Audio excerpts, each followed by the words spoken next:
अस्सलाम वालेकुम वरहमतुल्लाहि वबरकातुहू। दोस्तों, ईद उल अजहा का पाक व मुकद्दस त्यौहार करीब है।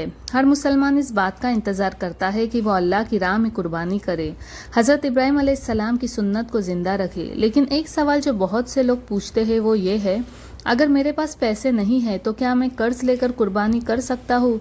क्या ये जायज़ है या नहीं? आज हम इसी अहम और सेंसिटिव मौजू पर बात करेंगे। साथ ही जानेंगे कुर्बानी के ज़रूरी मसाइल, ताकि आपकी कुर्बानी मकबूल हो और आप किसी गलतफहमी का शिकार न हो जाए।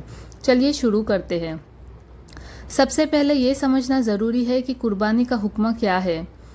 कुर्बानी वाजिब है हर उस शख्स पर जो मुस्लिम हो, समझदार हो, बालिग हो, निसाब का माल का मालिक हो, जिस पर ज़कात फ़र्ज होती है।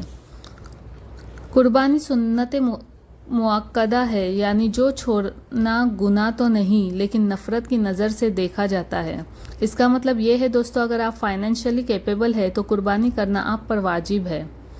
अब सवाल ये उठता है, अगर मेरे पास इतने पैसे नहीं है कि मैं कुर्बानी कर सकूं तो क्या कर्ज लेकर कुर्बानी करना चाहिए?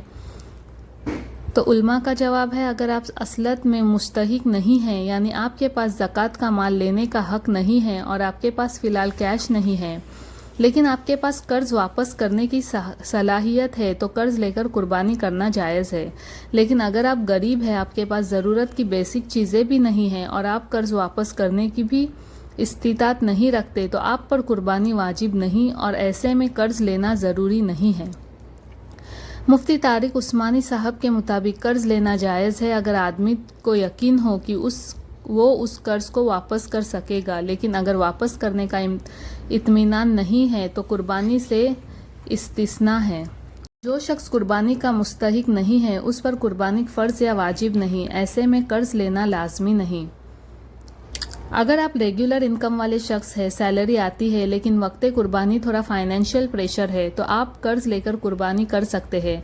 लेकिन ये ज़रूरी है कि कर्ज लेना आदत न बन जाए। हर साल कर्ज लेकर कुर्बानी करना कोई समझदारी नहीं है। अगर आप बेरोज़गार हैं, कर्ज वापस करने का कोई ज़रिया नहीं, तो आप पर कुर्बानी फ़र्ज नहीं। ऐसे में अल्लाह आपको माफ़ फरमाएगा। कितनी उम्र का जानवर होना चाहिए कुर्बानी के लिए? तो बकरा डुम्बा कम से कम 1 साल का, गाय 2 साल की, ऊँट 5 साल का। कितने लोग एक जानवर में हिस्सा ले सकते हैं? गाय और ऊँट में 7 लोग तक हिस्सा ले सकते हैं। बकरे में सिर्फ एक शख्स के लिए।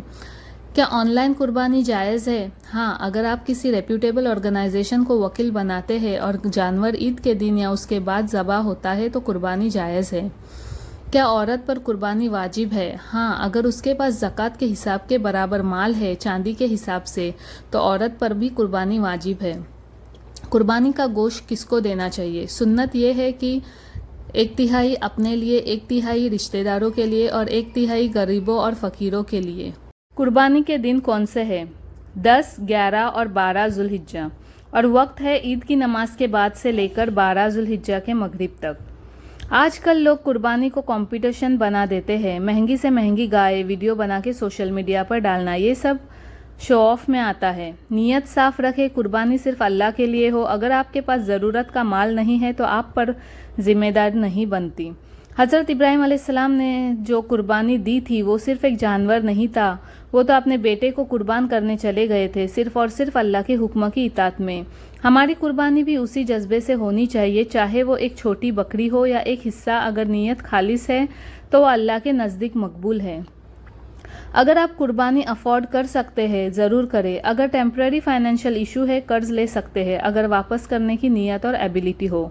अगर आप मुस्तहिक ज़कात है तो आप पर कुर्बानी वाजिब नहीं, कर्ज लेना ज़रूरी नहीं। अपने आसपास के गरीबों का भी ख्याल रखें, उन्हें कुर्बानी का गोश्त देना एक सदका है।